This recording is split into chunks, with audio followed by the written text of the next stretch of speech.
Donald Trump, সে তো সব ইতিহাসকে ছাড়িয়ে গেছে। তার এখন ন্যাটো লাগে না, তার এখন কোনো মিত্র লাগে না, সে একা চাইলেই যা খুশি তাই করতে পারে।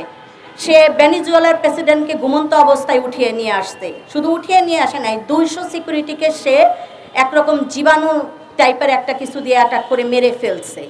সে ইরানে হামলা করে দিছে, যেখানে একটা স্কুলের বাচ্চাদের কোনো লেনাদেনা নাই খোমেনির সাথে অথবা রাজনীতির সাথে।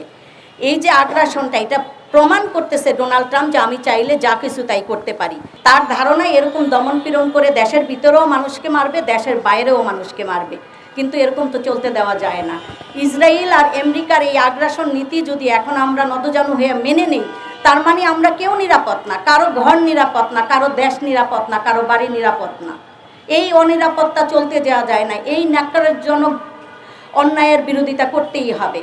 আমি ভাগ্যক্রমে বাংলাদেশে আমি চিন্তা করতেছিলাম, কোথায় জনগণ, মানুষ কোথায়, প্রতিবাদ কেন হচ্ছে না আমাদের দেশে? আমাদের দেশ তো প্রতিবাদ করে সমস্ত অন্যায়ের বিরুদ্ধে। এত বড় অন্যায় ঘটে গেল, কেউ কোনো প্রতিবাদ করতেছে না। একদল লোক প্রতিবাদ করতেছে, তারা বলে আবার ইরানের উপর হামলা কেন, তারেক জিয়া জবাব দাও।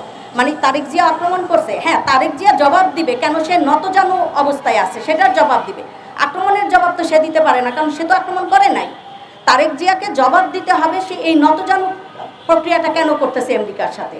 আমেরিকার সাথে নতজানু প্রক্রিয়া করার মানেই হলো আমরা তাকে ভয় পাইতেছি। আপনারা যদি দেখেন মিডল ইস্টের কান্ট্রিগুলো কি করছে, সবাই একটা করে বেস জায়গা দিচ্ছে। কখনো আপনারা শোনেনও না এতগুলো বেস আছে আমেরিকার মিডল ইস্টে। সেই মিডল ইস্টের কান্ট্রিগুলোকে বুঝাইছে তুমি বেস জায়গা দাও, তাহলে তুমি নিরাপদ। আসলেই কি নিরাপদ? ইরান যখন আক্রমণ করছে, কেউ কি নিরাপদ রয়েছে? নিজেদের প্রতিরক্ষা ব্যবস্থাকে এরা কোনো জোরদারই করে নাই, এরা পুরো আমেরিকার উপর বন্ধ করে, চোখ বন্ধ করে আমেরিকাকে জায়গা দিছে। এরদোগান এত বড় বড় কথা বলে, অথচ তার দেশে সবচেয়ে বড় বেশ। কাতারের প্রেসিডেন্ট সব জায়গায় নেগোসিয়েটর হয়, তার দেশে সবচেয়ে বড় বেশ।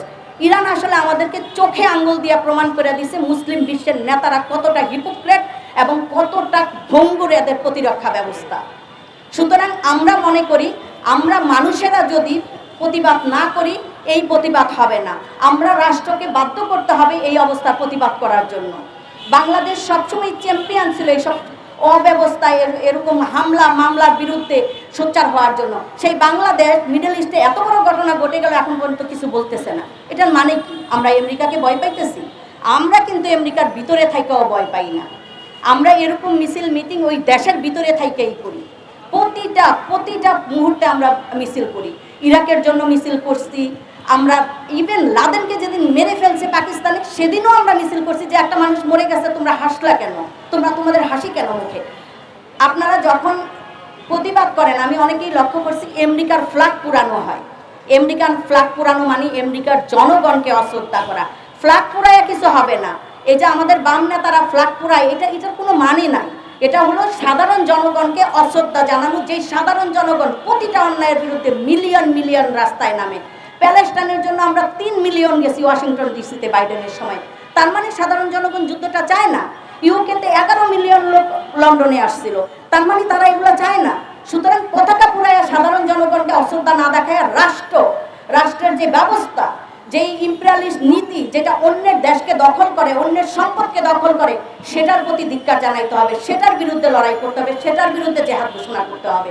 খবরের কাগজ, নিখাদ, নির্ভীক, নিরপেক্ষ।